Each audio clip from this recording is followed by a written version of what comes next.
We know with what's coming with the central bank digital currency, it's going to have to be attached to a digital ID, a digital wallet. It's going to have that. It's going to have your biometric data. It's going to have all your paperwork.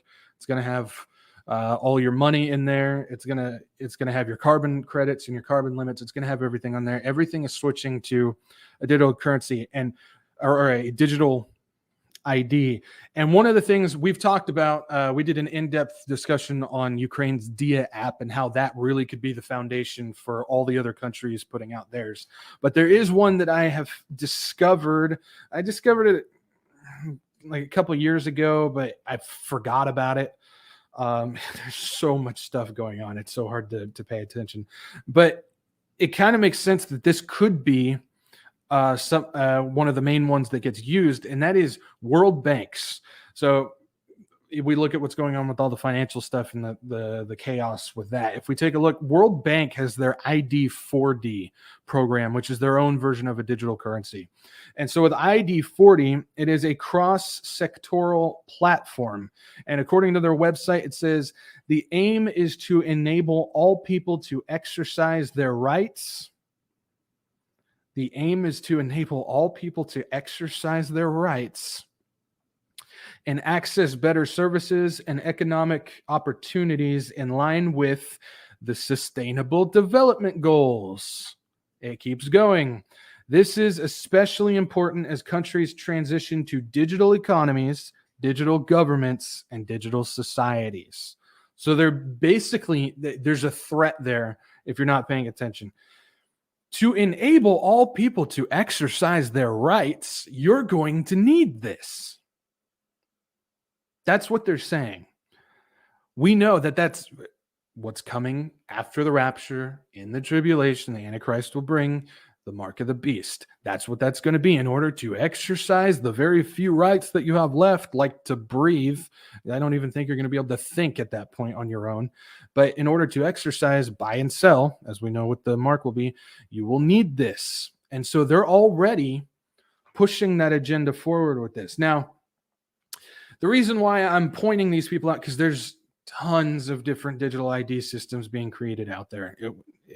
You just never know which one is going to be what. But the reason I'm pointing this out is because of who the World Bank has teamed up with for this. Now, ID4D, the World Bank, has partnered and is partnered and funded with the Bill and Melinda Gates Foundation, the UK government, the French government, NORAD. That's an interesting one. Ahmadiyar Network, which we just talked about them about 2 weeks ago with their Halo program that they did with the UN. The Center for Global Development, the International Organization for Migration, because we know they're going to be breaking down borders, breaking down the different countries, and everybody's going to be immigrating and moving all over the place. We know that's part of it. So the International Organization for Migration, the UN Development Program, the UN Refugee Agency, again, more with that, UNICEF, the World Economic Forum, and the World Food Program. That's one to pay attention to. The World Food Program is working with them. If you're going to get food, if you want to exercise that right to eat, you're probably going to need this. So there's a lot of very interesting people that have partnered with the World Bank for this ID4D system. So this is definitely one to pay attention to, just like Ukraine's Dia app. There's a chance that they could even merge in the future. That's something to pay attention to. Now, to give you guys an idea, because we've talked about the ID and what it will be and how it will be used and stuff like that. Well, there's a video, I think it was put out last year or the year before, from a company called Thales that basically gives you an idea of what everyday life will be like with a biometric digital ID wallet. This is about 3 minutes, and we're going to take a journey on what your life will be with this digital ID. Check this out.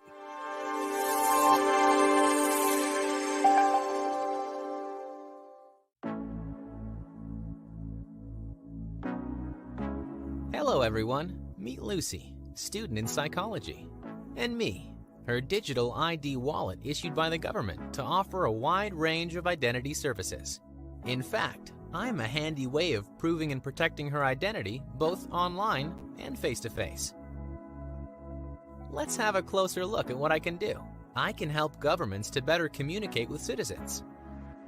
Right now, I'm reminding Lucy of the appointment she needs to schedule for her mandatory vaccination. Time to go to her exam. Lucy is a bit stressed out. I'm here to make it easy for her to prove she is the right candidate, with a quick and secure connection between her phone and the examiner's.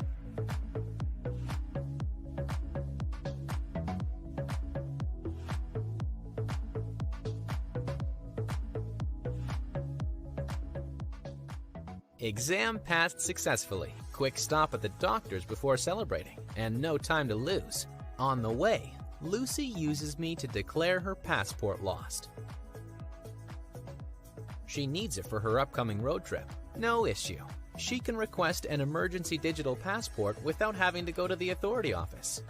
I make official admin a lot smoother. And that's not all. I can also help Lucy request a birth certificate, pay her taxes, or prove who she is when onboarding to new services, such as opening a bank account. I allow Lucy to certify her healthcare coverage entitlement. She's able to decide whether to authorize the doctor to access her medical records or not, ensuring her control over her personal data. Lucy needs one more thing before being all set for her trip to Australia: renting a car. I help her share her driver's license credentials online, so that she doesn't have to wait hours in a queue to collect the car when she gets to Brisbane. The rental company benefits from secure and accurate information, and Lucy from a smooth experience. Lucy's friends are waiting for her inside the bar. To allow her to get in, I simply generate a QR code that proves Lucy is old enough, so she doesn't have to share all her ID details with the bar staff. So yes, I'm Lucy's best companion. I protect her identity and official credentials wherever she goes. I provide secured access to public and private services and allow her to have full control over her data privacy. In other words, I give the right access to the right data to the right person. I am also trusted by governments to best support countries' digital transformation, fight against ID fraud, and deliver smooth public services. I am the Thales Digital ID Wallet.